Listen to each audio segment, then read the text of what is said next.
शेख रशीद अहमद साहब, उन्होंने एक मरतबा बयान दिया था और बिलावल भुट्टो जरदारी को बिल्लो रानी कहा था। और अपने इन्हीं दबंग स्टेटमेंट्स की वजह से शेख रशीद अहमद को पाकिस्तान की सियासत में इंतहाई अहम हैसियत रही है।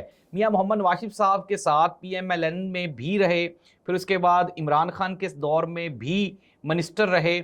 और इनकी खुशकिस्मती या इनकी पहचान ये कह लें कि इनको हमेशा कल्चर की, इंफॉर्मेशन की मिनिस्ट्री ही मिलती है। और एक मरतबा जो पाकिस्तान की मशहूर एक्ट्रेस रीमा हैं, उनके साथ इनके मुआशके की कहानियाँ चलती रहीं। लाल हवेली रावलपिंडी वो मशहूर है शेख रशीद अहमद साहब की वजह से, इनका हल्का भी वही है।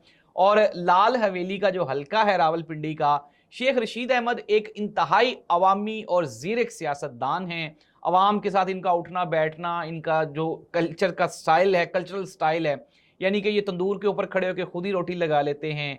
वहाँ अपने जो वोटर सपोर्टर्स हैं उनकी रेडियो पे खड़े होकर खाना खा लेते हैं और ये कहते हैं कि मैं अवामी बंदा हूँ और अवाम में ही रहूँगा। लेकिन नाज़रीन, 2022 में जब इमरान खान की हुकूमत ख़त्म हुई तो शेख रशीद अहमद का सियासी कैरियर भी ख़त्म हो गया। और अब बिल आखिर शेख रशीद अहमद ने 50 साला सियासी कैरियर को बाय बाय कहते हुए रावलपिंडी बार एसोसिएशन की एक नुमाइंदगी ले ली है।